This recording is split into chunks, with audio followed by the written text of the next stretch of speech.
Hi, everyone. Welcome back. Hold on, I'm so sorry. It looks like we're having an error here. If people can please let me know if I'm actually live. I'm having there's been a little bit of an audio issue with StreamYard, so if people can just let me know. I think I'm live right now, but this is part of the joy of going live is we don't always know if things are working 100%. So um, again, I'll just wait for a comment. Can everybody hear and see me okay? Loud and clear. All right. Thanks, Liz. Okay. So thanks, everybody, for being here. I am live and I'm here. And yeah, for some reason, I have a Yeti microphone, which is kind of like a professional microphone, like cheaper end. And it's been disconnecting. And then StreamYard just told me I wasn't live, but apparently I am. So a minute of fun for us to get started. Thank you so much, as always, for being here. As we've rolled through all of 2023, live sessions have been much slower. So we'll be getting some engagement by talking about a couple of concepts, including like where is big tech? Where is the big tech hiring? That's kind of the focus for our live session today. Again, this is intended for all of our downtimes when we don't have questions coming in.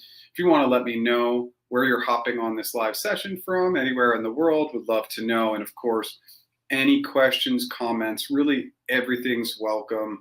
The purpose of having a focus area for the live is just to have something to chat about in our downtime. So let's just chat about a few things. I'm back to doing original content videos every week, and I think I'm going to roll a little bit with doing the question and answer videos. Sometimes those can feel very role specific because I'm trying to target a certain role, but I think they're valuable to watch from a theme perspective. How am I putting the answers together? Obviously, they're very scripted and robust answers, but be looking for how I structure and organize those answers. So I did one yesterday for business analysts, but it could be for any kind of project program manager role to see how I put together the data.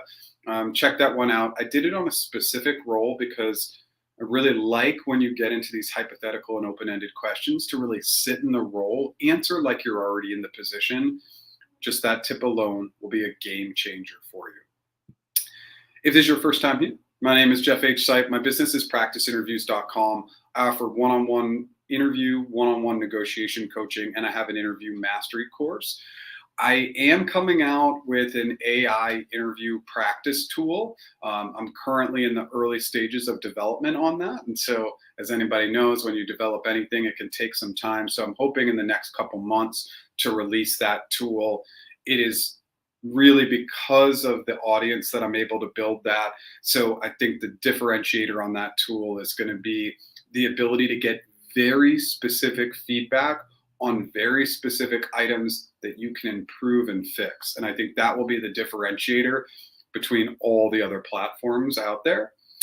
I go live 10 a.m. Pacific time every single Tuesday, and new original content, usually coming out late morning, early afternoon on Monday Pacific time as well. Tons of free resources. I am having a little bit of trouble with the Slack link right now. As everybody knows, my Slack journey is always complex and challenging, but if anybody's having challenges with the Slack link, just email me at jeff@practiceinterviews and I'll get you an invite. The Slack community is free, 9 free resources on the website, etc. All right, let's dive in again with the slower sessions in 2023 with less tech hiring. We'll find things to chat about in the downtime, but please, any questions, comments, everything is welcome. Let's dive in. Hey, Jeff, I saw a new UXW role was posted on Google's career page as of Friday. Naturally, I reached out to my sourcer as soon as I saw it, but she was out of office for the weekend. Despite my terrible luck with team matches, I feel that amount of time is also a mark against my candidacy because during those first few days, tons of applications are received. It's not the sourcer's fault that she was away, but you think the length of time it takes to get my profile in front of the hiring manager can hurt my chances. I'm also worried that my profile has gone stale thanks to the freeze and layoffs that have plagued Google's hiring cadence for the last 12 months. Is there anything else I can do to stand out? So Remember, you're prioritized over online applicants because you've already passed the interviews. So whether you were to see that job opening instantly or a week or two later, I don't think that that's going to have a large impact. You're already so much farther ahead of the other candidates. They already have data on you. As a recruiter or sourcer, I want to do less work. And so doing less work essentially just means that, look, I'm going to take the known entity. You're a known entity. You already have interview feedback, positive interview feedback, or you wouldn't get to the team match stage. Yeah, things can feel stale, but when new opportunities come up, you're taking the right steps. And again, I'm going to prioritize the lowest hanging fruit, meaning people are already through the interview stages and at the team match stage. I'm not going to just throw a bunch of online applicants into the interview pool or referrals into the interview pool if I have some potential candidates that I can get into the process quickly. Remember, if I'm a sourcer or recruiter at any of these companies, people are a sales target. I have a certain number of people that I need to close within a given quarter. And so that's an advantage for you. So just stay on top of them, but being a little bit behind all those applicants, it's not going to matter. Okay. And then thank you. I can see you. We're live. We're live. Okay. Awesome. Thanks for visiting from New York. Is Adobe a good company? In FANG class, or where would you rank it? Yeah, I mean, I think Adobe is right up there from what I've heard. I usually, as everything in life, right? We get typically more of a pulse on the negative than the positive. It's just when people provide feedback, it's usually a lot of times because they're upset, not always because they're happy, not all the time, but all the data shows that it's skewed towards negative feedback. I don't hear a lot of negative things about Adobe. I actually just candidly don't know a lot about the environment there. And I lived just a few blocks away from one of their big corporate offices in San Jose, but I don't have a ton of data on Adobe. This is where I really recommend a great resource that I really like for finding out more about companies is teamblind.com. You can just type in some information, but I think I would put Adobe in like the big technical companies. They're going to pay well, probably good long-term opportunities, etc. I know that's not super helpful, but I hope it helped. Okay, I saw a front-end eng role that I'm super excited about. My concern is that I do not have my portfolio together. My question is, what should I do? However, I do have 3 to 4 fresh examples of my work. Should I just submit individual links to those projects or say nothing this week and get it together ASAP? All right, let's argue for both. I mean, I think that there is a value in really pushing and driving towards getting in front of things as quickly as possible. But at the same time, I think if you have the time, putting together that like whole comprehensive portfolio is going to be to your advantage. It's just less back and forth. If you're just sending individual links, we want the path of least resistance. So less clicks, the better. So now I'm talking myself out of the first option, and the second option is take the time. And I think, Liz, my feedback is I think we've been talking about this portfolio for a few weeks. So I would just say use this as the opportunity to double down and get things done. It will be a good motivator and driver, and sometimes we just need that. So I'm going with the latter. Get it all done, put it all together, and then I would go ahead and try and get in the door. And then it looks like there's a third comment here. Should I try to network my way to the HM or just apply online or both? Probably both. I mean, I'm not a huge fan of applying online, as many people know, but I think it's okay, but I would try to network with the hiring manager as much as you can, and especially if you can identify them, go for it. Hi, Jeff. I have quick questions related to a TPM role. Go for it. That's what I'm here for. Okay. And here it is. Normally, how many stories should we keep handy for behavioral interviews? Can I leverage the same story again during the interview loop, or it doesn't look good? I don't believe that we all have like 30 or 40 or 50 great examples. What I try to do is I try to double down on my top 5, 10, 15 examples and work on those and rework on those as much as I can.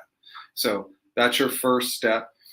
Can you repurpose answers during the interview process?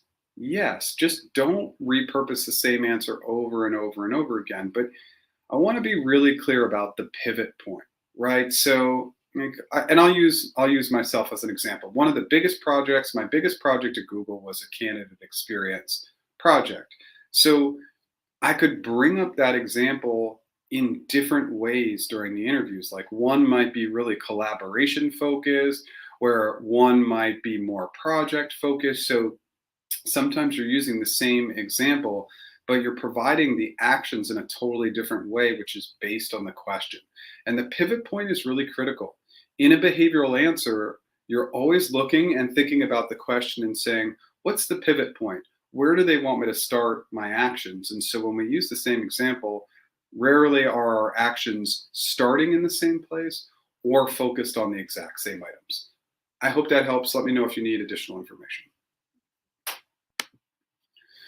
Hey, Corey, back again. Thanks for being here. I love that people are continuing to show up and support these slow lives. Thanks for being here. How long would you suggest staying in a company before switching to not be seen as a frequent job hopper? Ooh, this is a question that I have a very strong opinion on. So I want to set that up before I dive in. I don't believe that we should go into any company ever and set the amount of time or set a criteria for how long we should be there. If you are miserable and another opportunity comes your way, you have to jump ship as quickly as possible. The only commodity we have in life is time. And I just don't think that setting time conventions at any specific opportunity is something we should do. I'm going to stay here for a year. I need to stay here for 2 years. You stay as long as you're getting paid enough, you have a good manager, you're doing interesting work, you're learning, and if you're not, you move on. And so even if that means you have to job hop, you are going to reflect on that in a positive way. You get into the interview and then they say, you job hop a lot. You could say, I'm happy to discuss any of those positive transitions I've had in my career, positive transitions. I don't think I've ever used that statement before, but let's go with it. And then they would say, well, why did you go from ABC Corp to XYZ company? It's like, XYZ company gave me a great opportunity to use A, B, and C skills. And XYZ Corp presents X or Y or Z. Like, just speak very, very positively. If you've job hopped, never speak negatively about those previous companies. And I might have just mixed that up a little bit, but always just positive tone. You can job hop quite a bit if in the interviews you're speaking positively about the previous company and positively about the new opportunity that you took on.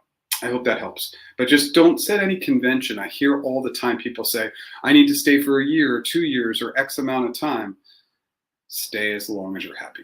And then if you're not happy, you got to start to make those transitions as quickly as possible. Hi.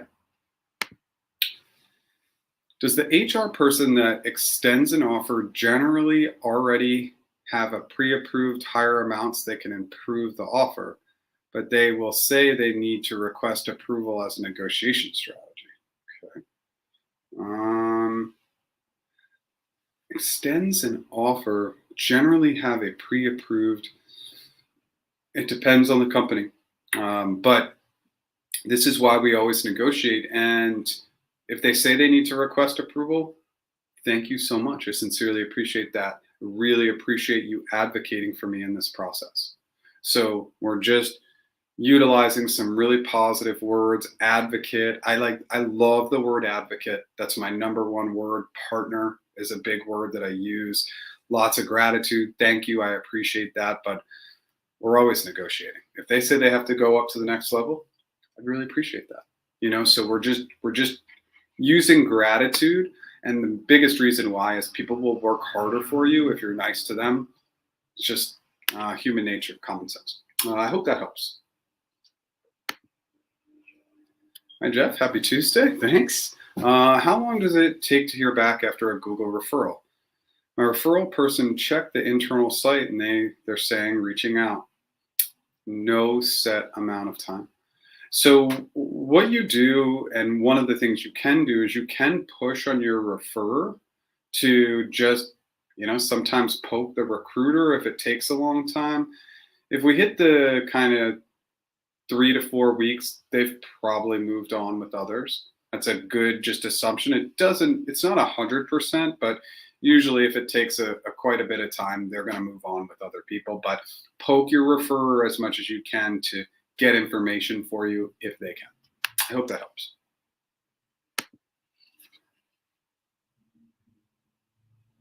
Oh, this is a big question. What are the biggest mistakes you see candidates make on their resumes and in interviews that hurt their chances? All right, let's have some fun with it. Okay, resumes. You're going to get so much advice in your career on resumes. The number one item to keep in mind is your audience. Who is reading the resume? It's somebody that likely has very, very limited time. So it's a recruiter or hiring manager. They have almost no time. So why is that a beneficial tip? If you make your resume complex or hard to read or really long, they're just going to move on. My number one piece of guidance on the resume, bulleted summary that is role specific. You put in your current resume and the job description into ChatGPT and say, find the 5 biggest themes that are required for this job that I have in my resume. Boom, that's your bulleted summary. The bullets in your summary should not go over one line and they should jump off the page. We want to instantly, when somebody lands on our resume, show why we're a fit for that role. And then the rest of it, just keep it simple. No boxes and squares where my eyes don't know where to go. It needs to be boring. Bulleted summary, experience, and in the experience section, a mix of your day-to-day responsibilities and accomplishments. Why not just accomplishments? Because the day-to-day responsibilities are what hit the keywords in the applicant tracking system. We have to have both. Those are my recommendations on the resumes. Now, in the interviews, this is a huge question, so I'm going to try and identify just a few that are critical. One is slowing down. I give this advice to everybody, and almost nobody does it, but it's going to really benefit you. We need to slow down. Hear the question. Listen to the question. Restate the question. Write it down. Probably if for 80 to 90% of candidates at some point during their interviews, if they have multiple interviews, they're actually going to answer the wrong question. It happens all the time because they're speeding up too much to get into their answer. So my number one piece of feedback, slow down and make sure you're hearing the question correctly, because then you'll be answering all the questions correctly. The second piece is really, let's talk about the hows. One of the biggest missing pieces of the puzzle in all interviews is telling me not only how you did it, but how you would do it. So how you did it on the behavioral side, specifically in our actions, you're telling me what you did and how you did it. Many times I don't hear the how on the behavioral side. Then on the hypothetical side, how would you do it? You need to get into massive specifics of how you do it. And so my advice on hypothetical questions is you sit like you're in the role. You pretend like you're in that role, because if you solve like you're in the position, you're going to align with your audience. Your audience is in a like or similar or collaborative role. So we need to sit in the role when we get those hypothetical questions. There's a ton of other guidance I could give you. This could be a whole live session. Those are a few key tips. I'm sure I could come up with 100 more, but if you have more questions, please let me know. Good questions. Just turned 36 2 weeks ago, and I am a mid-level software engineer. Is this a negative spot in my resume or a career path? I don't think so. I mean, I think that I want software engineers to just recognize that experience right now is going to be key. And just the number one thing is, how are you leveraging AI and ML to enhance the longevity of your career? as some of these AI tools will start to replace engineers. And I think that's a definite scenario that's going to happen. But at the mid-level, you're going to have maybe an advantage over some of the more junior engineers. So I think that the mid-level and senior software engineers are going to be in a much better position than the more junior level engineers. Ultimately, we're going to just have to see how that plays out, but I think you're in a good spot. And remember, at 36, one of the things you've probably done is you've learned how to develop your communication skills. And this just comes for all of us over time. Most of us in our 20s are still working on and developing our communication skills. But as we get into our 30s, 40s, etc., those communication skills tend to get better. That's going to show up both in the interview process and how you do on the job. So I think you're in a good spot. Thank you, Jeff. You're right. I've procrastinated on the portfolio for the last few weeks, but I've finally launched my new app, web and mobile, and now I can focus on the portfolio and new work. Awesome, Liz. Yeah, I'd heard you mention it a few times, so I'm glad that you can dive in. And obviously, look, you're here all the time. Promote your new app right here. Throw it in the chat. If you want people to hop on and check it out, I'm happy to have you promote it right here. Okay. Normally, how long in minutes our behavioral and interview answers should be? I have a very specific way that I look at these answers. I believe personally that a behavioral answer should be 3 to 4 minutes. Not a lot of people will support that. The vast majority of people think that 1 to 2 minutes is enough. I wouldn't hire somebody who answered behavioral questions in 1 to 2 minutes. And for the main reason being what I just mentioned a couple minutes ago. If it's 1 to 2 minutes, I'm probably not going to get a good sense of how you did it. I'll probably get a little bit of a sense of what you did, but not the how. And I simply will not hire somebody who does not tell me how they did things, because if I just know what they did, I don't know if they actually did it or if other people did it. 3 to 4 minutes. Here's how I would break down that from a time convention. STAR method, I loop the situation and task together, 30 seconds. Actions, 2 to 3 minutes. Results, 30 seconds. Now, can the situation and task go up to 45 seconds? Can the results go up to 45 seconds? Sure.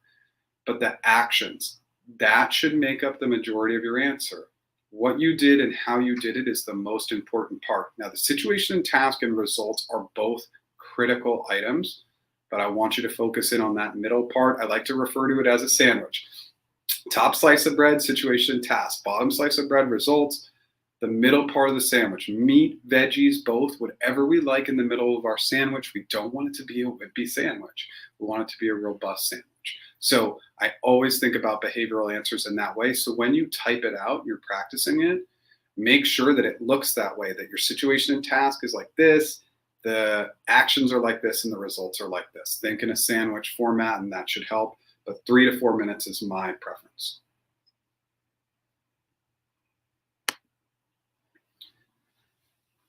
How do you actually network with a hiring manager that you're already connected with on LinkedIn? Positions already filled, so application got declined. So the way I network, and most of the people here have heard me say this before, I just work off of a giving model, and this is the perfect time to do that. So what is a giving model? Let's say the hiring manager, in this case, their name is Sue. With Sue, I would just say, hey, Sue, I just wanted to share a really cool article that I came across that I think you would find valuable, and just share it. Don't ask for anything. But there's a couple things with that article and or video that you share. Relevancy is key. So when you use a Google search, go into tools. I would definitely pull up something from the past 24 hours or past week. I wouldn't go past a week, maybe a month. But pull up a cool article or video that's very relevant, very new, and just share it with them. And then 2 or 3 months later, I was thinking about you again, saw this other cool thing that I wanted to share with you. You will stay top of mind for them, and you'll stay top of mind in that you are giving and not asking. I don't want you to ask for anything. Networking is a long-term strategy. If you're constantly giving, it will come back to you. Not everybody prefers this approach, but it has worked tremendously for me in the past. I gave an interview for a TAM role at Google around 2 years back and I wasn't selected. I reapplied for the role via referral, but got rejected after HR sent my resume to the hiring team. Okay, let's see if there's a follow-up question. Is this role permanently closed for me, or should I try again after 3 months? I mean, I would recommend you keep trying. I don't know how the previous feedback was. That could be working against you, but if it was a couple years ago and you've only interviewed once, if your experience is aligned, which I'm guessing it is, they should be giving you another shot. I know that that's pretty basic, but I hope that helps. But I would keep trying. What non-tech careers in big tech and specialties do you see becoming more in demand in the next 5 to 10 years based on your experience? How should people prepare for those shifts? Non-technical is probably going to be, in my opinion, non-technical. And again, we could argue on the product side how technical you need to be, especially in the future landscape. But product and program managers, in my opinion, are two of the safest roles.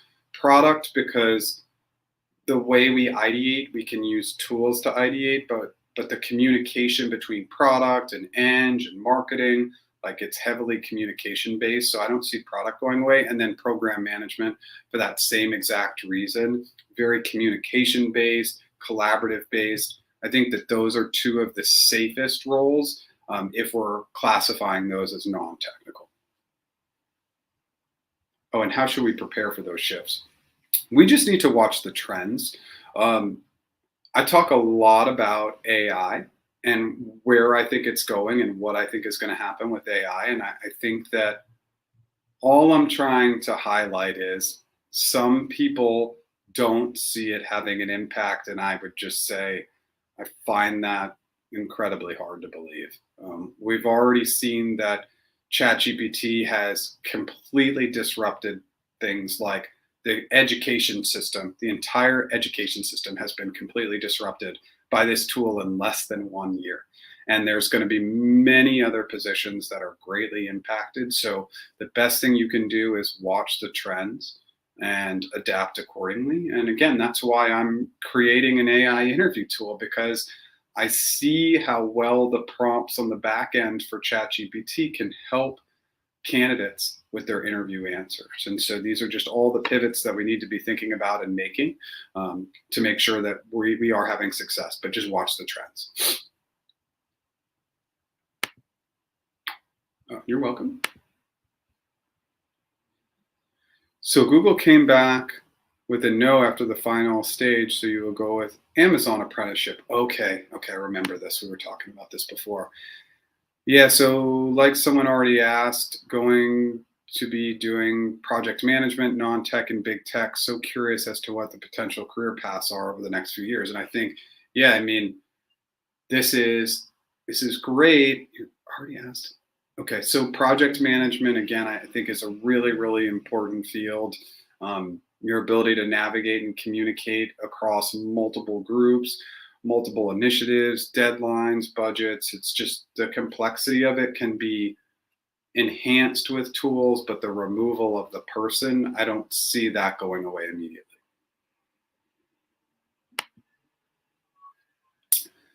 What advice would you give for negotiating salary and benefits when receiving an offer? It depends. It depends on the company. Having an understanding of how the company operates is really important. So for some of the bigger public companies, we have a lot of data. Like we know at Google, if the role pays $100,000 USD per year, we can ask for 500,000 and they're not going to tell us to beat it or go look for another job. They're just simply going to not give us that amount. Whereas at other companies, if you went in that big, they would rescind the offer and you would be out of luck. So it really, really is company dependent. But if it is a company where you know they always negotiate, my biggest tip is to anchor high. The job's going to pay 100K. I'd be asking for 200K, for example. Now, the benefits, again, if you're going after a really big company, like a Google, for example, the benefits are non-negotiable. They're not going to negotiate PTO or any of that other stuff. Not going to happen. They're big. They have a streamlined global process. Whereas a smaller company, one of the biggest benefits I would be arguing for would be more remote work or more PTO days or more tuition reimbursement. So again, it's very company dependent. We're at the 30s. I'm just going to quickly prompt on my services and then we'll dive back in. If you like what I'm doing today, smash that like button. If you've never subscribed, I go live 10 a.m. Pacific time every Tuesday, and now back to original content every single Monday. I do one-on-one interview and one-on-one negotiation coaching, and I have an interview mastery course. As I just mentioned, I have an AI interview tool coming out. It's already in the beginning stages of dev, should be out in the next couple months. And obviously I'll be giving a lot of information and feedback regarding that. Tons of free resources, free Slack community, 9 free resources on the website. If you have any challenges with the Slack group, just email me at jeff@practiceinterviews.com. I've been having some challenges, so we'll take care of those for you really quickly. How competitive is the marketplace currently? What can candidates do to stand out when job openings are scarce and competition is huge? Okay, so the market is more competitive right now. So again, like if we're just focusing on big tech, you have about 1/4 of the job openings to 1/5 of the job openings we had a little over a year ago. So you have 4 to 5 times the amount of competition. I'm just doing some simple analytics. It may not be that way. So what can you do to stand out? I would say don't apply. I mean, you can apply to the roles where you're a really strong fit, but I would recommend a networking strategy. Again, that networking strategy is all about giving and not asking for anything, but it's a longer term strategy. But it can be very difficult to stand out in today's economic landscape. Hey, Jeff, I wanted to check for Google Cloud interviews. Do the candidates still go through HC or everything depends on the hiring manager? So for Google Cloud, typically cloud roles are going through hiring committee, but if you absolutely crush the interviews, you'll just forego hiring committee, right? You'll just go right to you could go right to team match, or you just have hiring manager approval, you go right to executive review. So it really depends on interview performance, but still most Google Cloud employees are going through HC. So I would expect that as part of the hiring process. But if you had like 3 strong hires and a higher recommendation in your 4 interviews, they're probably going to skip HC. Let me know if you have more questions. Worked 7 years in sales in Oracle Columbia. My last role was business development consultant. My last role was a business development consultant or BDR manager. Okay. So I'm just going to scroll down and see if there's a question here. So moved to Philly 1 month ago. Last role was, okay. What would you do to increase opportunities here in the US? Well, again, I just want to default to like networking. I know everybody doesn't love it because sometimes the demands of what we require, our family require to make a living, put food on the table, take care of our kids, our dog, or other family members, whatever we need to do, we need to find a job quickly. But if you're networking with a give first strategy, it works. And that's finding a recent article or video and sharing that with a potential hiring manager via LinkedIn. That's the best way to do it. But opportunities in the US, the way you've done it in the past, I don't think it's very different country to country. Again, I have a very narrow lens because I've always lived in the US for the most part. But I think using the tactics you've used in the past, and of course that little bit of low-hanging fruit if you need to of applying, but applying is not always the best option. Thank you, Jeff. This is the best group. I will invite to get the app once approved in the app stores. Again, thank you for showing up. Always valuable. Thanks, Liz, for being here as always. Is there anything in particular big tech looks for in a CV or resume? I mean, it's no. It's not going to be different big tech to any other company. Get those keywords from the job description into your resume. As long as you've done that type of work, we're going to move those keywords up into our bulleted summary of our resume. If I'm a recruiter and I see that your 5 summary bullets are all aligned with what I'm looking for in the role, you're going to make my life a lot easier and make it a lot easier for me to decide to move forward. And if you have the keywords from the job description in your resume, the applicant tracking system that your resume goes through is going to be aligned. So those are a couple of important items. Let me know if you have more questions. How important is the min years of experience on a JD? I have 7 years of product experience, but got promoted quickly in previous roles to group PM, but GPM roles are requiring 12 years. Do I need to level down?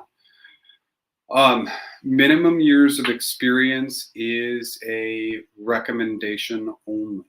Now, 7 to 12 years, maybe that's a little bit of a leap, but it wouldn't stop me from trying, and there is a path where you'll be able to explain why you think your experience is relevant. And maybe, just maybe, they make concessions, or they say, hey, look, we really like you. We're just going to bring you in at a level lower based on years of experience. I think it's worth going after. I always look at minimum years of experience. It's flexible. It's usually 2 to 4 years. I'll flex in any direction. Now, if it's 4 years, we don't want to flex down to 0, for example, but never take that at face value and say, I absolutely can't go after that role because it needs X years of experience. If your experience is well aligned, they might consider you. Okay. A little hydration here. I'm currently a senior TPM and shooting for staff principal TPM. Trying to determine what makes stories different from this level to senior level. Can you please share some tips or guidelines around it? It's really a question of scope and scale. So if you're trying to get to the next level, I just want to know that you've managed large, complex projects and how you've driven results with data, collaboration, analytics, etc. So sometimes I get a little worried that people try to tweak their answers too much to level up, and the focus on tweaking those answers can sometimes hurt people in an interview.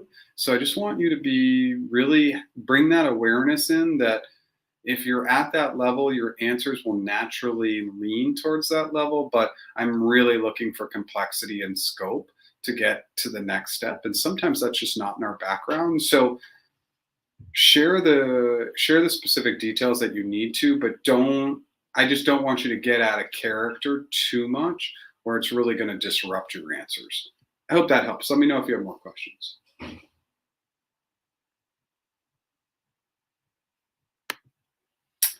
Again, on the topic of non-tech, how would one transition from project management in one firm to, say, another big tech company for product or program management in a new area? So, Hunter, I like to be really clear that product is its own animal. It doesn't mean that you can't go from project management into product management, but it's a different beast. Now, project to program management, I think it's easier to translate when you worked on larger scale projects. Those kind of read more like programs, but going from one area to another is just about transferable skills. So your ability to demonstrate those transferable skills in the interview is going to be the most important, because project and program management for one area versus another isn't going to be super different. You're focused in on timeline, budget, resources, goals, risks. It's always going to look pretty similar.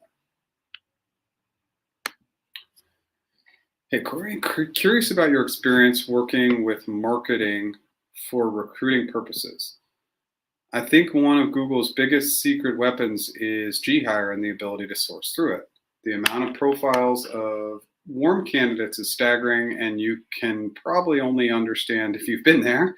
I believe this is largely due to their branding and marketing. I believe marketing and collaboration with marketing will be increasingly important for TA teams of both large and small companies alike. I wonder with strong marketing capabilities how TA teams day to day will change. Okay, so for anybody who isn't aware, let's just take a quick step back for 5 seconds. The way that people get, whether applying, getting referred, etc., they all go through something called an applicant tracking system. I think that's pretty well known. Google's internal applicant tracking system it's an in-house tool called GHire. And yeah, Corey, for the last 2 years when I sourced candidates, I only sourced in GHire because there was such a wealth of data. Marketing is going to be incredibly important for companies moving forward, especially because my personal opinion is you're going to see less and less large companies over time. The more nimble we get because of AI, you're going to see smaller companies be able to do a lot more work because they're going to be backed by platforms like ChatGPT. So I think marketing will continue to be critical. And I think it's a little bit of marketing and then it's benefits, right? It's comp and benefits. And that's one of Google's biggest differentiators. Their comp and benefits are top notch globally. It's very, very hard to compete with those two items. So I think the mix of those items is what's setting them apart. I don't know if that answered your question. If it didn't, please let me know. For a resume, should everything be bullets, or is it okay to do responsibilities in sentences and accomplishments in bullets? What do you think about bolding key items to guide the reader in scanning? I like everything in bullets. Remember, we're trying to make it as easy on our audience to read. So if you put all the responsibilities in multiple sentences, their eyes are just going to skip over it.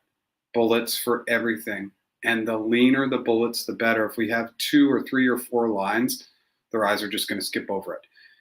I don't use bolding in my resume coaching, but I am not opposed to it. I do not think it's a terrible idea to highlight things and to drive your audience's attention towards specific things. Just don't over bold, right? Because if it's all like there's bold here, here, here, it's just going to get lost in the shuffle. So if you want to bold something, bold it, but also bold things that are role relevant, right? Go back through your resume and say, okay, they really need strategy, or they really need operations, or whatever they need, and you're bolding those items to call to attention of the audience's eyes that you're trying to attract, that this is really important for that role. I hope that helps. Applying for CE role in Looker. What tips do you recommend? I'm a bit overwhelmed with the scope of which the RRK could cover. It's a lot, so let's talk about it. So if people aren't familiar with Looker, Looker was a Google acquisition that's very heavily focused in on data and analytics. So it's kind of like Google Cloud used to have, Looker just used to be part of Google Cloud, and like it would be looped into data analytics like BigQuery, but now it's kind of its own spinoff where they're really looking to double down on Looker. So both understanding how Looker works and how GCP works is critical. Do you need to be an expert? Absolutely not, but you need to understand GCP overall as a cloud platform and what the offerings are, and then you need to understand Looker as a standalone, and the online resources for those items are awesome. Also, I am a huge fan of the Google Cloud testimonials page. As a customer engineer, you're client facing. Go read about some of those case studies. It will make things much more relevant for you. So those are 2 suggestions. Hope that helps. Be in tech or otherwise, what companies are you seeing to be favorable when it comes to employee retention? I think that you'll see continued retention from the companies that compensate the best. Because at the end of the day, we're working for money, and anybody who tells you different, yeah, of course we want to learn, we want to grow, we want to be excited, but we're working for that money, right? And so it's the big tech companies that pay a ton of money. A little bit of it's called the golden handcuffs because they get you in, it's really hard to leave. So that's going to be probably the most favorable in terms of retention. It's just money and benefits. And then just keeping up with the culture, right? And we've seen a lot of these big tech companies struggle a little bit with the culture, with all the layoffs, and and how they were handled. But those are some of the items I would be tracking on. And then, I really personally, I would stay at a company for a long time if I had a really good leader manager, somebody who was very supportive, thought about me as a person before they thought about me as an employee. And for the audience that we have today, if your manager treats you like an employee and not a person, that's a bad manager. You need to think about it as the person first. It will always lead to better success. And if you were to reflect back now, chances are you'd think, okay, the best managers I've ever had, did they think about you as an employee or person first? You'll almost always find it was person first, if not 100% of the time. I think those are some of the items to be thinking about. Hey, Jeff, let's say hiring committee rejects you for a specific position. Does that mean you are completely out for all other positions? No, but let's stick with customer engineer, for example. So if you were going after a customer engineer looker position, you can't just go after any other customer engineer position. You would have to go for something different, maybe like an architect role, or maybe you're going after a sales engineer role, something that's different enough where the skill set would look different. So you're not completely out for other positions. And if hiring committee rejects you, the likelihood that you're going to have another chance is really high. You're getting all the way to that stage. It goes back to what Corey was just saying. I'm going to go in and source the position, source GHire, the database. So I'm going to source people who withdrew from the process, had good interview scores, got rejected at hiring committee. Those are going to be the candidates that I reach out to the most. So for anybody who doesn't make it through hiring committee, the likelihood that they reach out to you again is very, very high. And I would source the system specifically to see how far people made it in the process and reach back out to them. What do you think about the future of more traditional roles like account management, customer success, marketing? Well, I think marketing's done. And again, for anybody in marketing, sorry, but I think that marketing will be one of the first positions to go. We're already seeing that marketing tools are exceptional. Some of the AI marketing tools are just so good. It's really unbelievable. Now, account management and customer success management, that's very people-driven, communication-driven. So I think some of those roles will hang out longer. Any role that is very based on human connection and interaction, and you spend a lot of your time communicating with others, especially verbally, like the way we're doing now, I think those roles will last longer. But marketing, I think, has some challenges from a people perspective to compete with the technology moving forward. Okay, so we covered this one, so this is an important question, I guess. If you have less experience than the minimum required in the JD, 5 versus 6 to 10, should you proactively address this in the interview process? So again, you definitely should apply, but in the interview process, no, I'm not looking to validate anything that is not asked of me. So if it's reactive, then yes, I'm looking to validate, but I'm not proactively trying to say, this is why you should hire me and this is why I'm so great. I'm going to let that happen naturally. I hope that helps, but I'm not trying to push on the fact that I have less years of experience. Who cares? You made it into the interview process for a reason. But of course, if they come to you with those questions, you're going to want to be able to back it up specifically with your strengths and why you're such a strong fit for the role. I've been working in a small startup for the past 2 years and building a POC. Not production ready code, but now looking to switch maybe to a big tech or other. How should I apply? Apply for SD1 roles? Okay. Or apply for 2+ years of experience. I have good engineering knowledge. How important are personal projects? Mine are from university days. Should I take my time out? Let's see. Preparation time to build new and exciting personal projects to add to my resume. I don't know. On the personal projects, I don't know how much value that's going to bring. I would say if you've been working at a small startup as an engineer, then yeah, I mean, I think that's enough to go after SDE 1 or 2 roles. It really just depends on the company, but I don't see any reason why, if you have a background in engineering, you shouldn't be going after those roles. Let me know if you have more questions, but I don't think you need to delay by working on more personal projects. I would start interviewing and see how that process goes.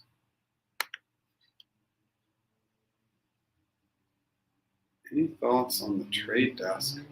Any thoughts on the trade desk? I have an interview for a sales role this week. Can you give me a little bit more information on trade desk? What exactly are we talking about, Jim? Generally speaking, what soft skills have you found to be the most important for succeeding in a tech role? How can candidates demonstrate these? So, most important for succeeding in a tech role, the communication skills for tech and non-tech are very similar, and I wouldn't say they're different at all, except for one aspect. The one soft skill that, well, I guess there's probably 2 soft skills on the tech side that are important. One is patience. Now, patience is important across the board, but patience, and specifically what I want to call out, is patience when speaking to a non-technical audience. Our lens, the way we see things, is through our own eyes, and sometimes things that can seem very easy technically to you may be very difficult to somebody else. So an ability to communicate technical items to a non-technical audience is going to be absolutely paramount, and bring relevancy to it. So make a food analogy or a sports analogy, something that's going to get it down to the most basic level that they can connect with. So it's a great question. Yeah, I think it's really patience and an ability to discuss technical items with a non-technical audience. But more of the soft skills, communication, listening, empathy, psychological safety, all of those things are important for any role. Do you think sales will be replaced by AI? I don't think that that's the first job or set of jobs to go, because again, sales is very people driven, communication driven, and people just are not, I don't think they're going to lean towards all the AI tools yet. They're going to leverage AI tools to automate some of the communication, but when it comes to actual sales, I think people will stick in that one for a little bit, maybe in the next 5 years or so. But again, just like everything, we'll just have to wait and see. But anything that's communication based, I think, will be a little safer than some of the other roles. I wonder how to approach others about roles that are unlisted. Are info interviews dead? Or is that called networking? I.e., I want to meet and learn more about what you do and how you do it. Liz, that's not dead. I think that's still a valuable approach. One of the biggest items to remember is we have to value other people's time. And I think, I can just kind of comment that I see this quite a bit, and I just want to say this and just build in the psychological safety, right? A lot of times I got an email this morning saying like, hey, you did this video for this role, tell me more about it. And so in that case, the question is that person respecting my time? I did a specific video for the specific role they're looking to interview for. Is that not enough, or I need to give more of my personal time to help that person? So, and in this case, I do get obviously a number of requests to personally help people, and I just don't always have the time to do that. And I need to prioritize my time, right? And that's just me being selfish about what I need to do for myself, right? And so if you are going to set these up, what you want to be thinking about is, how are you adding value for them? So, for instance, let's just say you wanted to do an informational meeting with Sue. Everybody knows Sue is my favorite fake person. So you want to do this with Sue.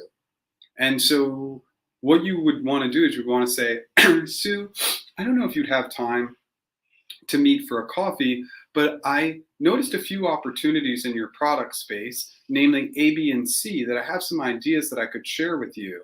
And then you share those ideas and say, hey, I'd love to learn more about you, your position, etc. So you're always bringing something of value.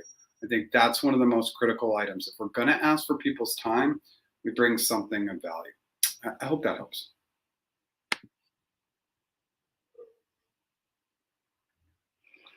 Any idea if Amazon is hiring? I see some open roles on their website, but I received no feedback after applying, and I can't get any reply from recruiters you were in touch with before. So Amazon is absolutely hiring. If you're not getting feedback after applying, again, that may mean, and maybe just an indication that it's maybe time to take more of a networking strategy. If you can't get a reply from any of the recruiters you were in touch with before, I would just double check on LinkedIn that they're still there, because a lot of recruiters at Amazon were let go during their multiple rounds of layoffs. So that's just something to double check. Sometimes you're just not going to hear back from them, and you just have to understand what it looks like on their end.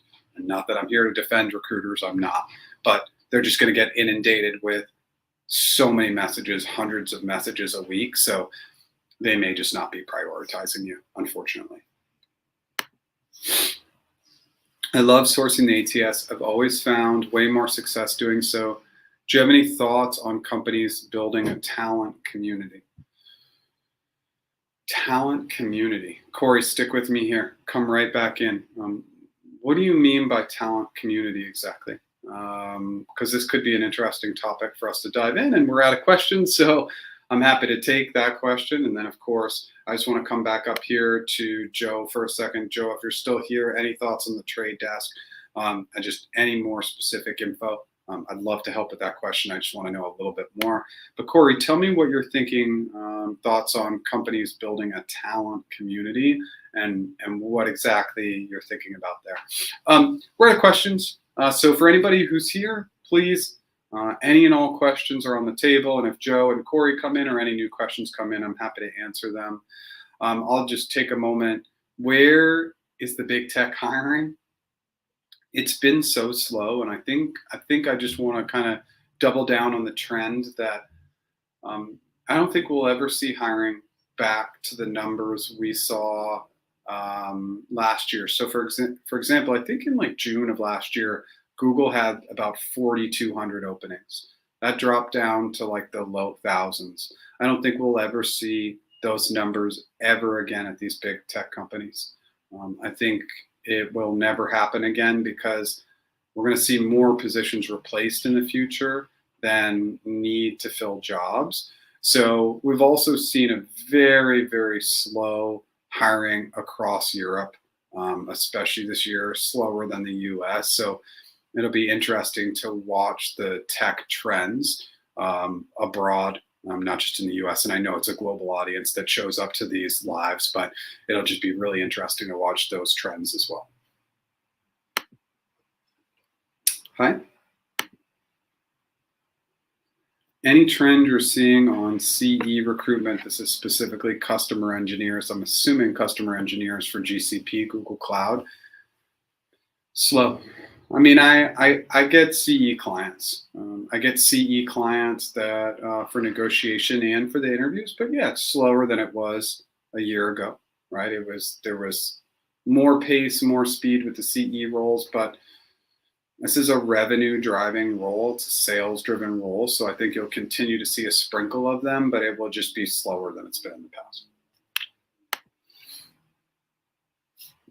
I've seen a good handful of companies starting talent communities in the form of a newsletter or other forums, keeping in contact with passive candidates with interest in the company. I mean, it makes sense, right? Like, why wouldn't you build some sort of way to proactively see if Jane, Sue, and Bob are looking for jobs still? So no, I think it's incredibly smart, but it's also an automation trick, right? So like, it's great to build talent communities, but as recruiters, the more they automate past candidates to get in touch with them, the more recruiters' jobs are at risk. And again, we're just going to see this. We're going to see, if we were to take a snapshot of all the recruiter jobs that are available in the world today, in a year, there's going to be less of those jobs, less, because A lot of the features of recruiting jobs can be automated out, and that's not to say anything other than the percentage of good recruiters, in my opinion, is small. And a lot of the things that people are not as happy about recruiters, such as timeliness, ghosting, lack of organizations, a lot of those things could be automated.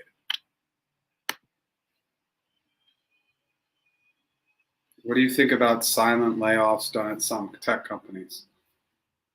It happens, right? Like layoffs of smaller departments, smaller niches, which aren't really as public.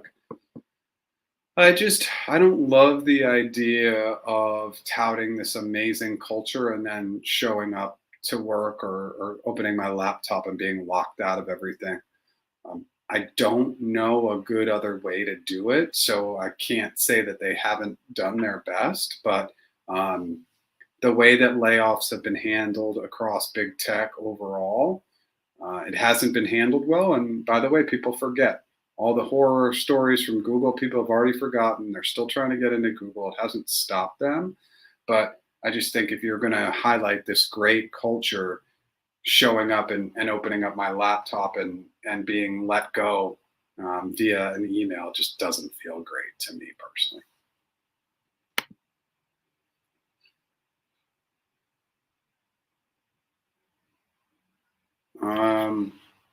What is the biggest ethical dilemma you faced in recruiting? How did you handle it?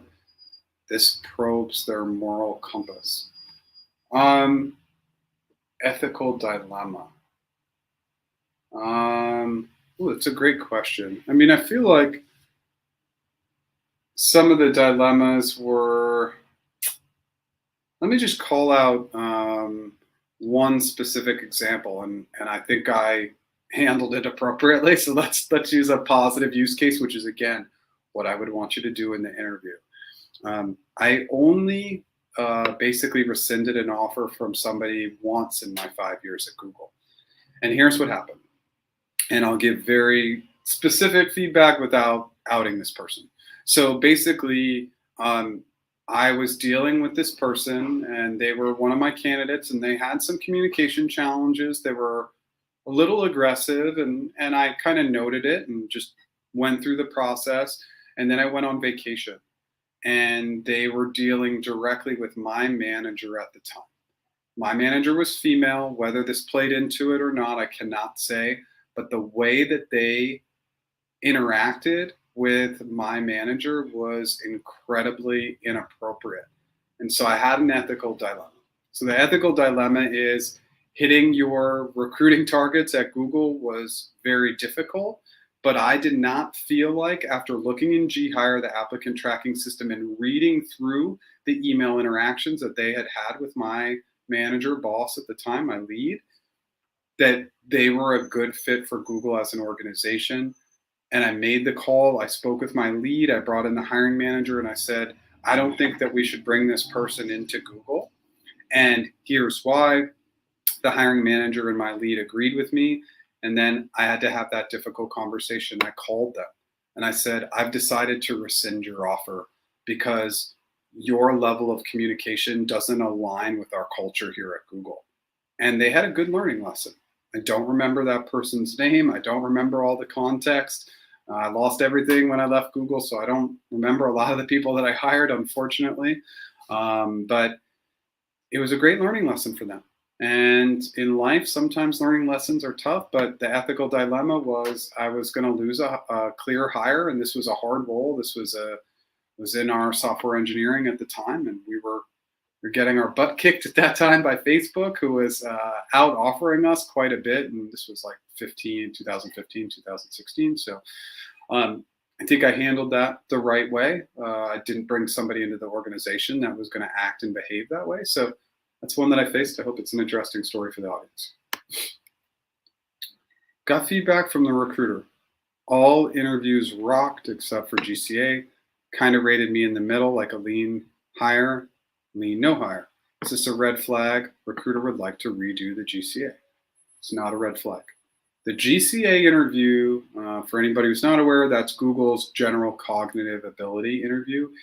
is typically the hardest. Not always, it depends on the person, but it's typically the hardest because the questions are broad. You definitely get the random question like open a pastry shop and some of that kind of stuff. So not a trick question, but very broad, non-role specific questions that really challenge how your mind thinks. So it's not a bad thing. What it means is you did do well in the other interviews. They like you. They want to give you another chance because they see your potential. You have to crush the GCA interview the second time around. You have to get it at a minimum a hire or a strong hire. Otherwise, they won't move forward. And I'm only saying that to double down on the criticality of you having success in that specific interview. So double down, take your time, make sure that you are putting in all the effort, and practice with other human beings. It doesn't have to be me, but definitely practice with other human beings, because that is absolutely going to be key to your success. Because again, if you just came in and got a lean hire, then we have a lean hire. It's just not enough to push you over the edge, okay? I hope that helps. We're out of questions. I'm going to do a quick prompt on my services. I'm happy to hang out, answer any other questions. So if questions pop up while I'm chatting, please dive in. We have a good audience right now. If this is your first time here, my name is Jeff H. Sipe. My business is practiceinterviews.com. I do one-on-one interview and one-on-one negotiation coaching, all available at practiceinterviews.com. I have an interview mastery course, gets tons of great feedback, definitely a self-study, definitely robust. 9 free resources on the website that you can use and download. I also have a free Slack community. If you have any challenges signing up, just hit me up at jeff@practiceinterviews.com. If you like what I'm doing today, smash that like button. If you've never subscribed, I go live 10 a.m. Pacific time every Tuesday and produce new original content back to every single Monday, and usually released around noon Pacific time on Mondays.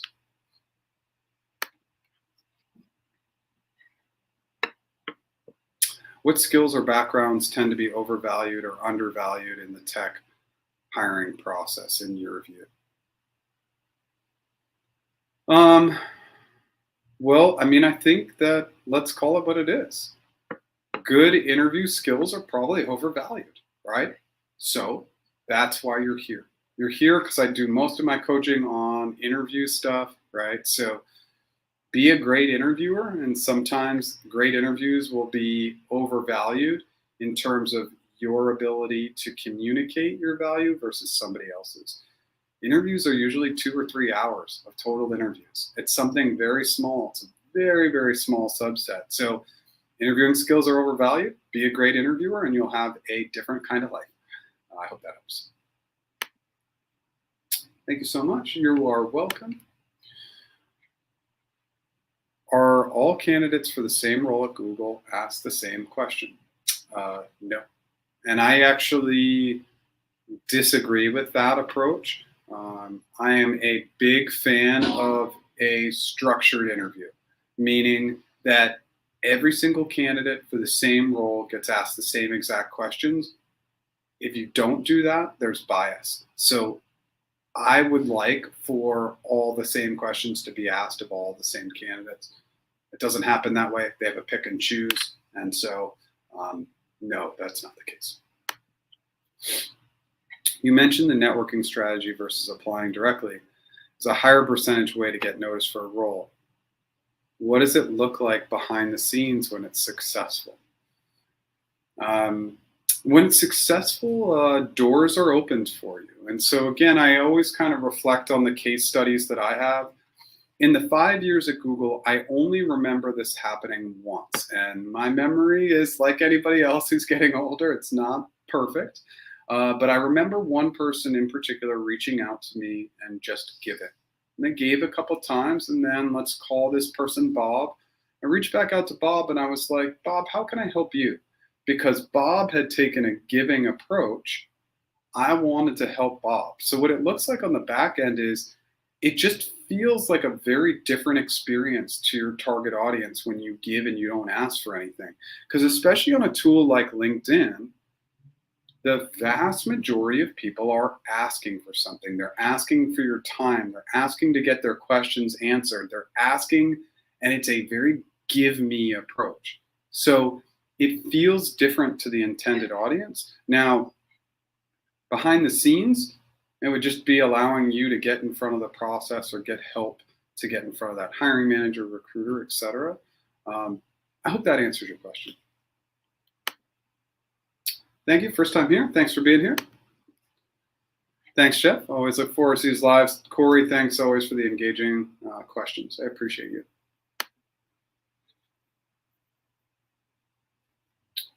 What emerging tech hubs outside of Silicon Valley excite you the most for talent, and what makes those areas special? Well, so I'm not, so I would say that I want to answer this question honestly in the sense that I'm not looking for talent. So, and what I like about the Valley right now is that people are coming back to the Valley because it is a real center for AI excellence right now.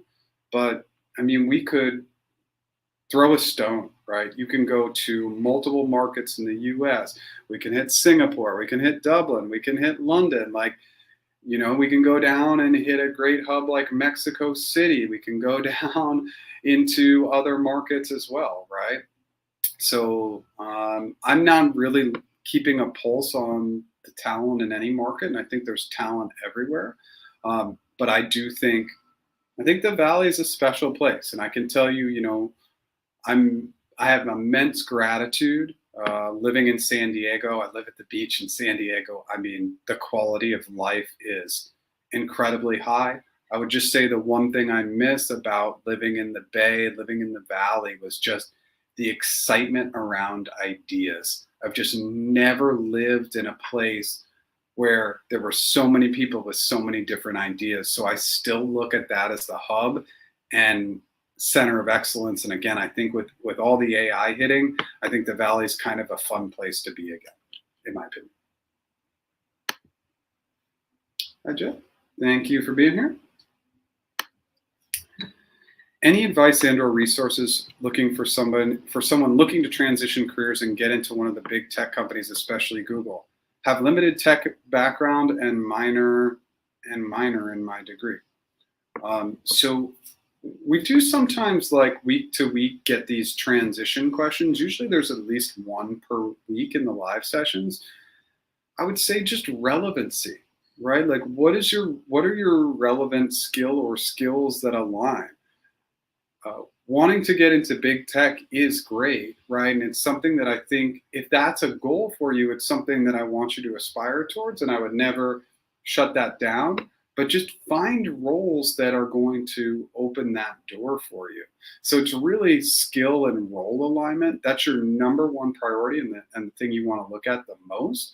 But transitioning careers, you're going to have some of the experience of those jobs. And I know I'm just telling you major common sense here, but I think sometimes what I would see in the applications especially is just people who had no relevant skills, and they were just throwing their applications in there to see if they would get a response. And it simply won't happen, especially with the applicant tracking systems blocking now if the keyword matches aren't a fit. So find those jobs that are a strong keyword match, and that's probably going to be your best bet.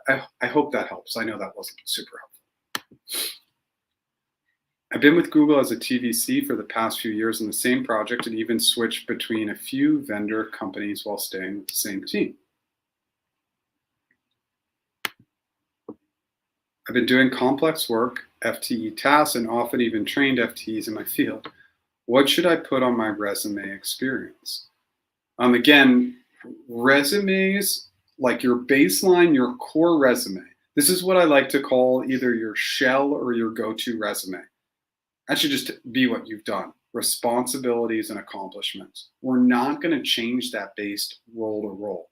The item that you should be looking to tweak is always the bulleted summary.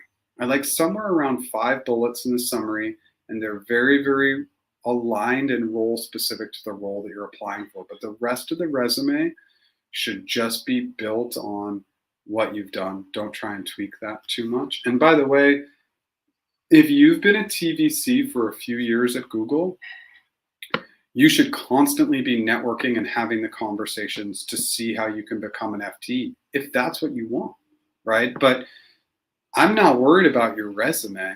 I'm worried about you having and directing the right conversations that are going to turn you into an FTE, especially if it's been a few years. You got to push the envelope a little bit and ask for help. Because I think that's the best way to really push the needle. You've got to let people know that you want to be an FT, and I'm not saying you haven't done that, Alex, but just continue to drive and push towards that. I had an interview scheduled with Google Zurich, then it got canceled for the hiring freeze. Now they told me to do the entire process again. Can I do something? 1.5 years have passed. Okay. Let's just see if this came back. Yeah, so just got to do the entire process again. And here's the good news. I want you to take what you've learned and apply it. You've been through it before. So if you've been through it before, you can do it again. I know that that's very easy for me to say because I don't have to do it, nor do I choose or want to do that. I don't ever personally want to interview again because I want to just run my own business. But if you're getting the opportunity, do it. And of course, the benefit and beauty of Zurich is it is an expensive market to live in, but it's also the best paying market in Europe. So it's a really good opportunity. I would just say, I know it's painful to have to go back and do it again, but do it. I think it's worth it for the opportunity. Got a referral for a sales role in California at Google. I live in Europe and work in big tech already. My CV was passed to the recruiter of the hiring team. Now Google is not processing or maybe progressing. Any tips? Well, I mean, I would, if you have a referral, I would keep working with your referral. That's my biggest tip because they're going to be the person who can push for you and kind of get you over the hump. So I would just continue to work with them. That's my biggest piece of advice. There's not much else you can do. Your referrer is kind of like the key to entry, right? So that's the way I would be looking at it. Let me know if you have more questions.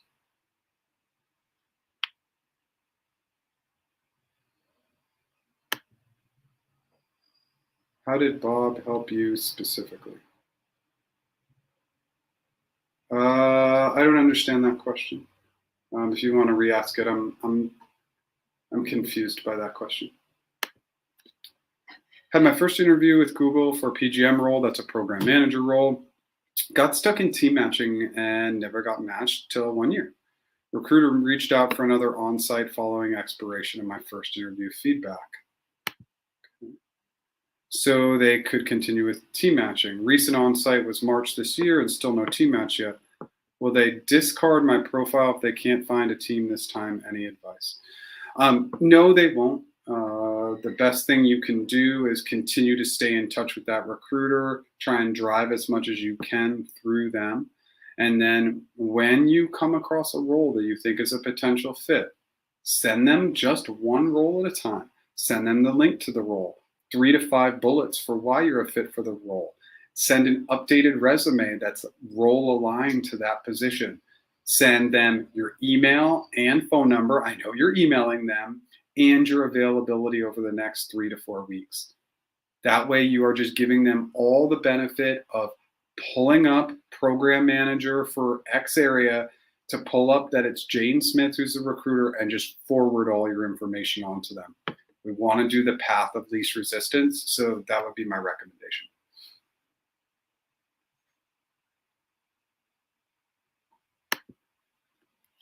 Do I have to mention the vendor consultancy companies which were between me and Google? Do you have to mention the vendor well, it would, the vendor consult, I mean, yeah, I understand you're a TVC. If you're speaking to, do I have to mention the vendor consultancy companies? Well, I mean, I think people who you're going to be networking with internally, people you know on collaborative groups, you can reference that you're a TVC, but you don't need to mention the specific company, and they should know that you're a TVC, or you should be calling that out. I hope that helps. If it didn't, let me know. Ask another question, please. I contacted a regional manager via LinkedIn for a role posted on their team at Google. They told me they couldn't discuss because they were on the hiring team. How do you proceed from there? They told me just to apply. They told me they couldn't discuss. Well, that would mean, what kind of question did you ask them so that they wouldn't be able to discuss it? Yeah, so I would I would maybe just apply and reach back out and say, I cannot tell you how grateful I am for giving me the advice to apply. I just wanted to let you know that I have applied to the role. And if you think my LinkedIn background is a fit and you want to highlight it to the recruiting team, I would be forever indebted, greatly appreciate it. Will they do that for you? I don't know, but you could do something like that as a follow up. Hi, Jeff. Missed you live for today. I'm still live, so I'm still here. Still answering questions if you want to come ask questions. Will the interviewer come from the same industry as the role?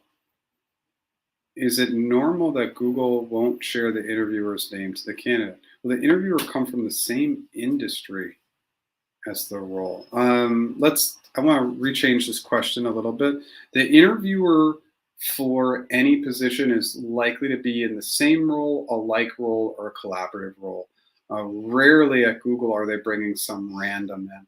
They're going to have some familiarity with the type of role that you're interviewing for. I wouldn't, if I was your recruiter, I wouldn't share the interviewer's name with you. There's no hard policy there, but I just protected the confidentiality of my interviewers, so I wouldn't share it with you. And I think that there's not a ton of value in that. I think sometimes we get the interviewer's information and it skews the way we interview. We really need to be self-focused. So I hope that helps. Let me know if you have other questions.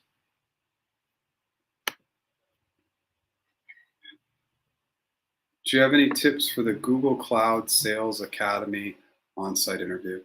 I don't know a lot about the Sales Academy interview, but I would just make the recommendation for any Google Cloud role. So often the recruiters are like, hey, you don't need to know anything about GCP, but you should. Now, you don't need to be a 10 out of 10, but should you be a 4 out of 10? Probably, because you're going to want to bring up Google Cloud solutions as relevancy, especially on the hypothetical answers, meaning like you are going to solve like you're in a GCP role already, this specific role. So my biggest recommendation is to get a little bit of that GCP knowledge, go to the Google Cloud testimonials page to learn a little bit more. I'm not super familiar with these roles, so if you want to come back and tell me more, maybe I can be more helpful. But as always with all Google interviews, be ready for behavioral and hypothetical questions. If you need visa sponsorship for a job position, is that an instant decline? It's not, but it makes it more challenging. So what I recommend, if applicable, is to apply for roles in your home country, or obviously countries where sponsorship is very friendly. Just lean that way. At all these big companies especially, sometimes when you start in your home location, after a couple of years, it really opens up doors to transfer to your preferred country. Thanks, Jeff. Really appreciate the answer and the motivation. Awesome. I just remember I've been in your position now, not the same length of time, but I was a TVC and I just really networked and made sure that I had a big name and a big presence really early on to make sure that I got in front of that FTE role. I want to be really respectful to say that I had the perfect storm and everything worked out for me perfectly. Lost a lot of coworkers in the process, had to take on multiple roles, was successful hiring. There had been a change in the pattern of them wanting to bring more recruiters from TVC to FTE. So perfect storm meant my resume was in front of the hiring teams in 4 months. But again, that was a very, very lucky on my end. Bob, who networked with you on LinkedIn and said, how can I help you? Okay, let me go back to this because you did. Now I can. How did Bob help you specifically? Bob didn't really help me specifically. And again, it wasn't Bob, but Bob just provided value. Bob didn't say, give me, I need. Bob said, here's X article. I hope you enjoy. Here's Y video. Enjoy it. And I will tell you with Bob, the ultimate case study there is that Bob did end up at Google. I opened a couple doors for him because he had shown a giving, gratitude-based approach. And ultimately, I didn't end up hiring him, but somebody at Google did. And so it's just a great case study. He didn't really help me. He just shared a couple of articles. They were fine. I don't even remember them, but he definitely used the giving approach. Google allows you to apply to 3 roles in 30 days, but only upload 1 resume and cover letter at a time. Should the resume target all 3 roles, or is there a better way? Yeah, so this is a great question when it comes to my guidance and advice of creating a bulleted summary. So maybe you just apply to 1 role where the summary is very specific, or if you're applying to 3 roles, they're all probably pretty close to each other. Throw all 3 roles into ChatGPT along with your resume and say, highlight the 5 themes that show up in all 3 of these job descriptions and my resume. Then that's the resume you submit. I hope that helps. Do you think TTEC, Business Development Outsourcing by Google, is a good step to get into Google? I'm not aware. I'm not aware of that program. If you want to tell me more, you can. My husband has an on-site schedule, never applied and was found on LinkedIn. So this all happened pretty quickly. He's suddenly nervous he hasn't prepped enough. What is your suggestion amount of times to prep for this role? There is no 100% perfect formula, but if you haven't interviewed in a while, I really like the idea of treating it like a full-time job. So getting that 30, 40 hours in. And here's the one other item. If your husband isn't ready to go, there's a little tip or trick that I like to use. Sometimes if we feel like, hey, we need another weekend to prep, or we just need a little bit more time, I reach out to the recruiter with a specific note. Thank you so much for everything. I'm really getting ready for the process. I'm really excited. I want to understand if I'm putting anything at risk if I were to push the interviews by a week. Because I was contacted on LinkedIn, I really hadn't been interview prepping. I'm really busy at work and I just haven't had enough time to prepare. If we push the interviews by a week, just tell me if I'm putting anything at risk. The recruiter should be very candid. I would just say, yeah, we got a lot of people in the pipeline. Like I wouldn't do it. You might lose the opportunity, or no, like we're early stage. We reached out to you. We'd be happy to give you a week. It's a very easy email, takes 3 seconds and can reduce some stress, especially if they say, yeah, take your time.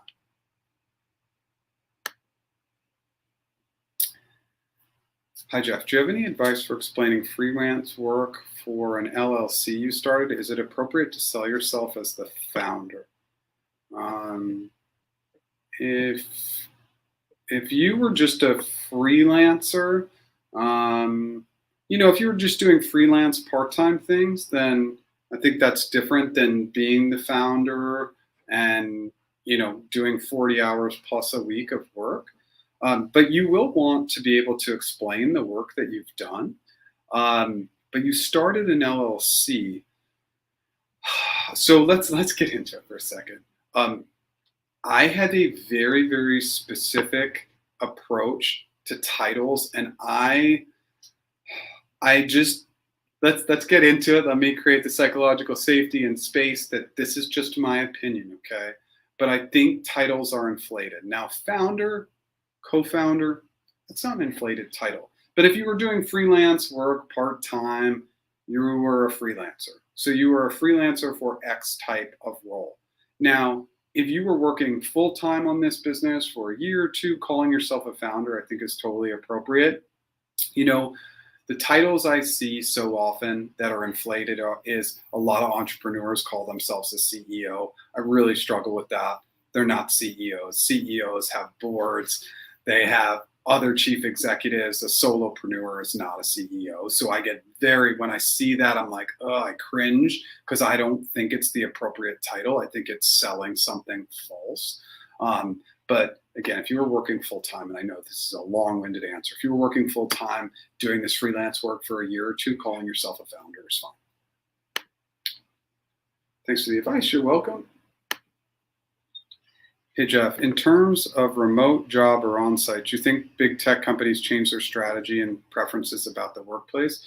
I think that big tech companies have a belief that bringing people back into the office provides better results. I don't agree with it.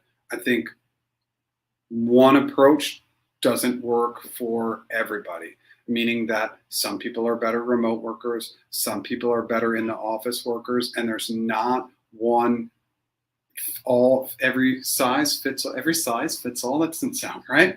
There's not one size fits all. I was like, well, that doesn't sound correct. There's not one size fits all for this stuff. But you're going to see more of a pushback to some in the office. We're seeing that 2 to 3 days a week, with maybe Tuesday, Wednesday, Thursday seeming to be the primary days, with Mondays and Fridays seeming to be more remote days. So I think we're going to see more of a hybrid approach moving forward. My entire background is in finserv, but I want to work cloud AI and big tech. How do you recommend I position myself to make the transition? Does industry background matter to recruiters?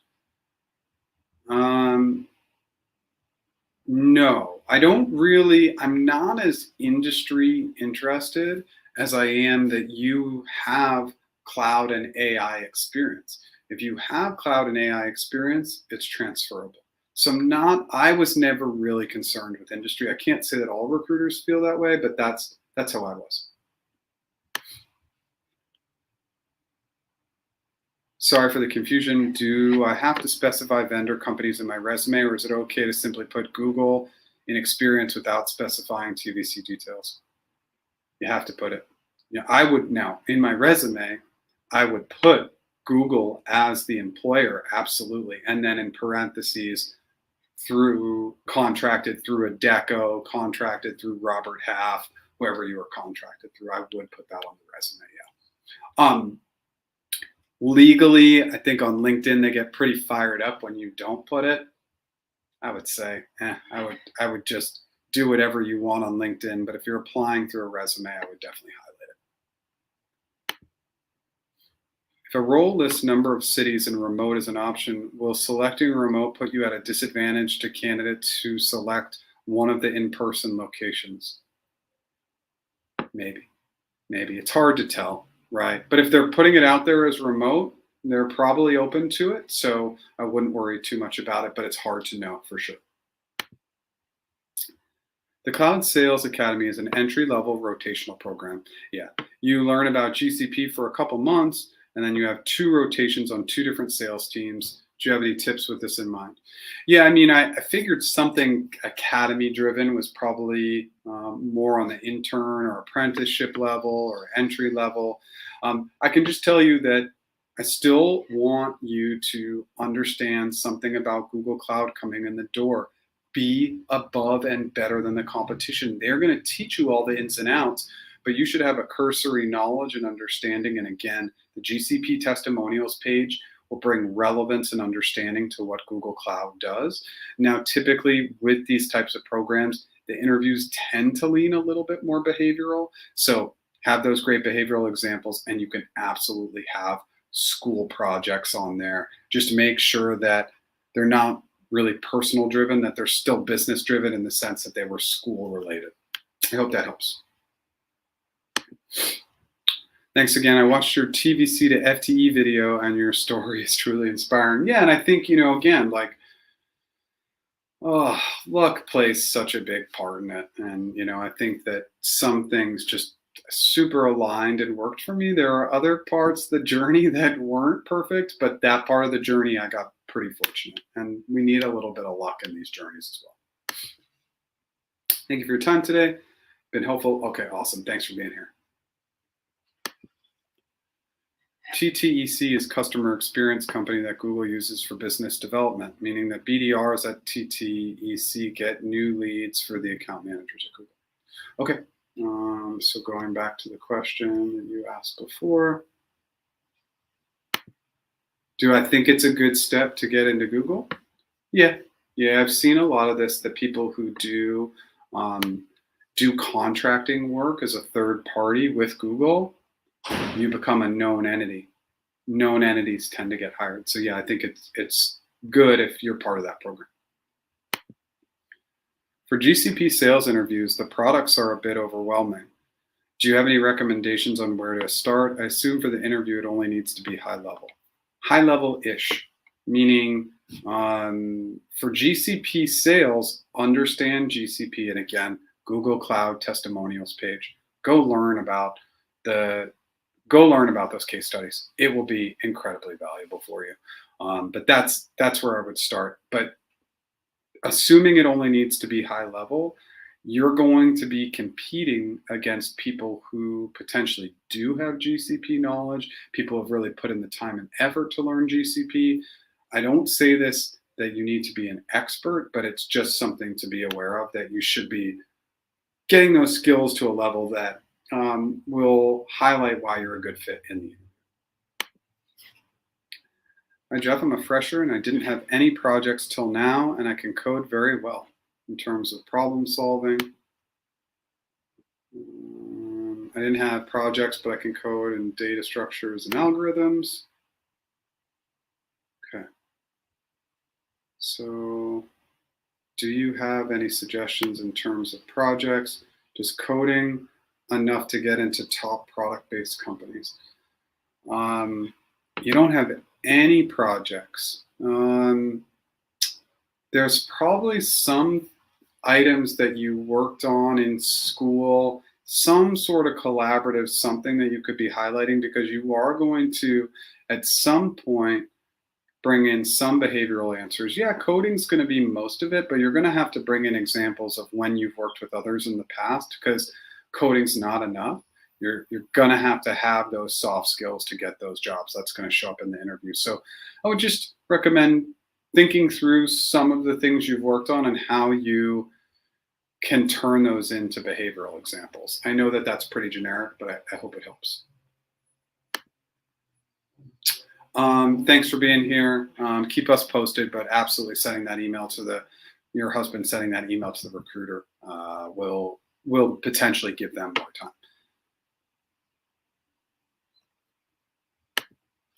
Any target universities relevant, important for entry into big tech? Not in my opinion. No, I don't think that. I think there's only a very, very, very small percentage of hiring managers and interviewers who care about where you went to school. And I would tell you, I never focused it on that. I didn't care about that when I was hiring people, and I did not see it having any influence in hiring decisions. Thanks for your incredible live sessions. It's my second time here now, and it's been immensely valuable. Lots of questions from you today, but they were really great, engaging, some really broad questions, and then some specific questions. So thank you for being here. Really added to the value of today's session. My recruiter said my last on-site feedback is a mix of L5, L4 program manager. I'm an L6 senior program manager at Amazon. What level is senior program manager at Google, and is L6 at Amazon equivalent to L5 at Google? Yeah, so senior program manager is going to be an L6 at Google, and yeah, Amazon L6 almost all the time is an L5 at Google.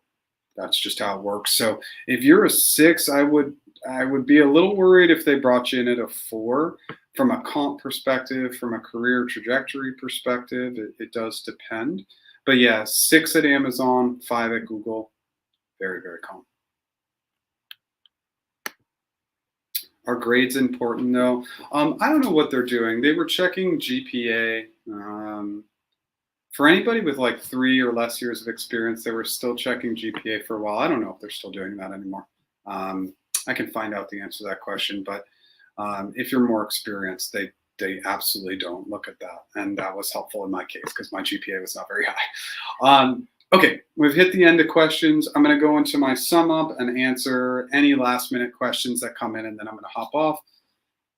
My name is Jeff H. Sipe. My business is practiceinterviews.com. I do one-on-one interview and one-on-one negotiation coaching. I also have an interview mastery course. I go live 10 a.m. Pacific time every Tuesday, new original content every single Monday. Now I'm back to weekly original content. I'm probably going to do some sort of a push towards shorts. Sometime probably in September, I'm going to do a heavier short strategy as well. I am in early development of an AI interview practice tool. I can tell you right now, the way I've built it, it will give actionable feedback where you can improve real time. I think that's the one missing piece of the competitors that I've seen out there, really actionable to see real improvement. I'm very excited. I'll keep everybody updated on that. If you like what I did today, smash that like button. If you've never subscribed, consider subscribing. Thank you as always for being here. I'm just going to answer these last questions and then I'm going to hop off. Thanks. Are the levels the same across the board for all regions? Yes. Like a level 5 in Singapore isn't going to be different from a level 5 in New York, different from a level 5 in Sao Paulo. Like it's all going to be the same. I got my offer from Google. How much from a base perspective do you think they'd be willing to budge on? What's the highest you've seen given they said I had all good interview feedback? I don't know the 3 most critical data points. I don't know your level. I don't know level, role, or location. All I can tell you is that US dollars wise, whatever they introduce to you the first time, it's usually not going to move more than 10K. Now, as you go up the levels, it's going to go up significantly. If you are focused in on base, I'm telling you that's not the item that's going to move the most at all. The item that is absolutely going to move the most is going to be the equity. That's the thing you should be trying to double, triple. Got to come in and anchor high. Of course, I'm here to help with that, but the best I've seen, I can't really say because it would be role dependent and level dependent and location dependent. So if you want to bring those few items in right now, I'm happy to give you some guidance. Hey Jeff, what to expect when Google Recruiter sends email stating still waiting for finalized feedback to be entered to our system, but wanted to check in with you and see if we can connect. Nothing to read into there. If they're actually saying they're still waiting on feedback and they want to connect, maybe it's because you introduced that you had competing offers. They want to talk about timing. They want to talk about what they're seeing so far. But I don't look at this as a negative. And again, I don't want us to read too much into the way that people message. There should be more context, especially when recruiters message, say, hey, I'm looking to connect for X reason. But for some reason, that information is always not shared. So I would always be saying great feedback, or I want to connect because things are looking good and I want to talk about A, B, and C, but that doesn't seem to be how it's going. That would be an A, that would be L5, AL, AIML sales. Okay. So sales is pretty broad, and you're welcome. So sales, because it's a sales-driven role, let's stick with this for a second. What's the bonus target? Because sales has there's a few different bonus targets. There's 42.86%, which is for a lot of GCP roles. Some of the FSR roles are up to 100%. Then there's other roles I've seen that have up to 150%. That's on the front end bonus target. So the higher the bonus target, the more that salary is going to come down. But whatever they offered you initially, if it's a sales-based L5 role, let's say New York, that it's got a pretty good push. Say it's like 150K base. That base is moving up to 200K. Maybe 165, maybe 170, but that's it. A base salary for an L5 sales role, absolutely from that first number, more than 20K, I would be shocked if it moves 120K. So I think I have enough data for you to give you that answer. Hey Jeff, do you think the current hiring situation with big tech is going to be better at the end of next year. I don't know. I can't say for sure. I mean, I would hope so, but again, I don't think we're ever going to see hiring at the same scale or level. So I don't think it'll ever return to the way we saw it before. Maybe as these companies get more organized and aligned and figure out what the future holds, they'll hire more. But we're all hoping for a better year next year for tech hiring, but we'll just have to wait and see. Sorry, just to clarify on the levels, after how long is it expected for them to increase, and is it synonymous with all of big tech? Are these levels same across the board? I'm sorry to clarify, how long is it expected for them to increase? I think I'm still confused by the question. Expected for them to increase. I'm not sure I know the answer to the question, and I think this was our initial question. Are these levels same across the board for all regions? Yeah, I can hang out here for a second if anybody has any additional questions, but I'm still not 100% sure what's being asked.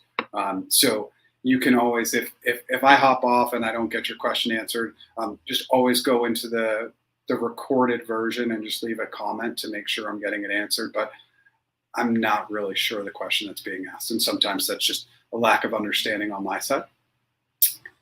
I think if we're out of questions, now's the time to hop off. This is great engagement. This is, I think, the longest live of the year or close to it. And so thank you so much, everybody, for being here. If you like what I did today, smash that like button. If you've never subscribed, consider subscribing, and I'll be back next week at 10 a.m. Pacific time. Thanks so much.